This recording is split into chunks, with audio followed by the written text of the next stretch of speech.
Hey everyone, this is me, YS Rajpurohit, a second year medico at KIMS Kopal. Welcome back to my YouTube channel, Aim Neat Mania.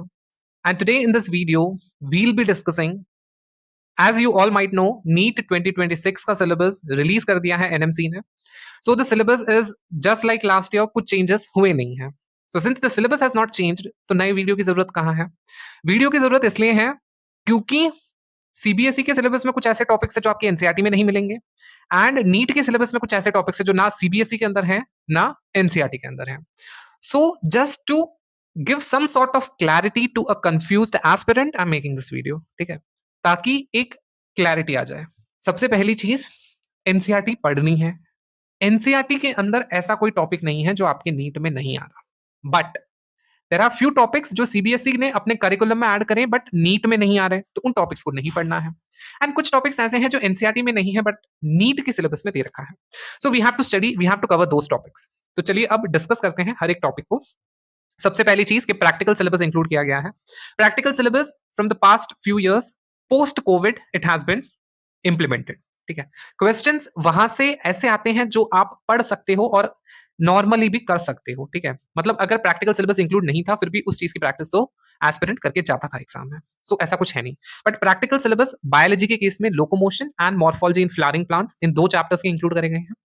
इसके बाद में आता है another one topic जो student skip कर जाते हैं because आपका जो फूड रिसोर्सेज मैनेजमेंट वाला प्रीवियस एनसीईआरटी में जो टॉपिक था उसके अंदर ये चीज आती थी, दैट टिश्यू कल्चर का जो टॉपिक, जिसको अब इन्होंने इंक्लूड कर दिया है आपके बायोटेक के एप्लीकेशंस वाले टॉपिक के अंदर, दैट इज टिश्यू कल्चर, ठीक है.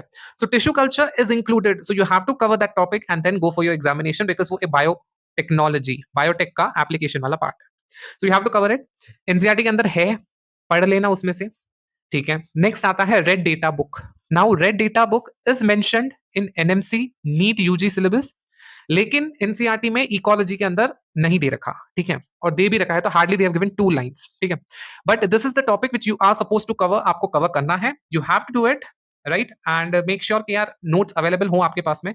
नहीं है just put it in the comment section and I'll make it available for you since 4 months are left, so I can do it if you wish me to do so. Next, there are 2 topics or 2 diseases which have been included. One is dengue, another one is chikungunya. So dengue और chikungunya NCERT के अंदर mention नहीं है, तो ये भी आपको supplementary material से पढ़ना है. कोचिंग इंस्टीट्यूट्स के नोट्स अवेलेबल है, नहीं हो just do let me know, I will make it available for you what ever is required. And अभी बता देता हूं वैसे इसका लिंक. तो if you will type CBSE supplementary material in that dinghy and chikungunya is available, देख लेना Chrome पे करके मिल जाएगा आपको, ठीक है. उसके बाद में एक ऐसा टॉपिक जिससे क्वेश्चंस की एक्सपेक्टेशन तो होती नहीं है, but then too since it has been mentioned in the syllabus so it's our duty to cover it up. Living world के अंदर व्हाट इज लिविंग करके एक सेक्शन है. न्यू एनसीईआरटी में इट हैज बीन रिमूव्ड, ठीक है, reprint में remove कर दिया गया है. But if you want to study this particular topic what you can do is just go through the previous old NCERT because old NCERT के अंदर मेंशन्ड है, राइट. ओल्ड एनसीईआरटी के अंदर मेंशन्ड है चीजें, उसके अंदर आपको व्हाट इज लिविंग मिल जाएगा. ऑल्दो यहां से क्वेश्चन यार रेयरेस्ट ऑफ रेयर फिनोमेना है ये, ठीक है, रेयरेस्ट ऑफ रेयर केस में बनेगा यहां से question. Next another one, certain families which have been included in the morphology of flowering plants. Now those families are Malvaceae, Cruciferaceae, Leguminosae, Compositae and Gramineae. So these are the 5 families which have been included in morphology of flowering plants. Coaching institutes materials provide कर देते हैं. तो जिस वे में आपकी Solanaceae वगैरह NCERT में दे रखी है उसी वे में आपको इन सबको भी कवर अप करना है with the same features you should be knowing because MCQ में आपको पता है कहां पे वो क्वेश्चन करेगा, कहां पे वो आपको कंफ्यूज करेगा. Now these are the topics which are not there in NCERT but they have been included in the NMC NEET UG 2026 syllabus, ठीक है. अब इनके सोर्सेस मैक्सिमम कोचिंग इंस्टीट्यूट या फिर आप ऑनलाइन कोचिंग भी ले रहे हो वहां पे आपको मॉड्यूल्स के अंदर अवेलेबल है. नहीं हो do let me know in the comment section, I will make it available for you, right.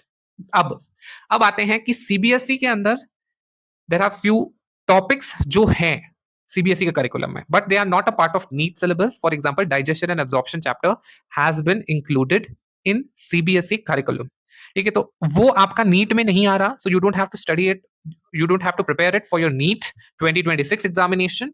And another one is आपकी सीबीएसई करिकुलम में स्टेम सेल रिलेटेड डेटा दे रखा है, so you are not suppose to cover that also because NEET में वहां से question नहीं आने वाला, because that topic is not included in NEET examination, so you don't have to do it. Okay, so this is all about what changes have been in biology NEET 2026 syllabus. The thing is, I hope now at least you would have got the clarity.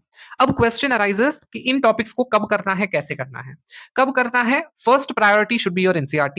Secondly, you have to focus on these topics. ठीक है. So it shouldn't be like तुमने अपना पूरा attention इसी topic को दे रखा है. That is not needed.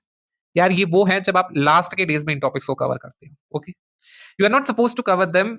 First priority should be NCERT, उसको करो, फिर उसके बाद में यहाँ पे जाना.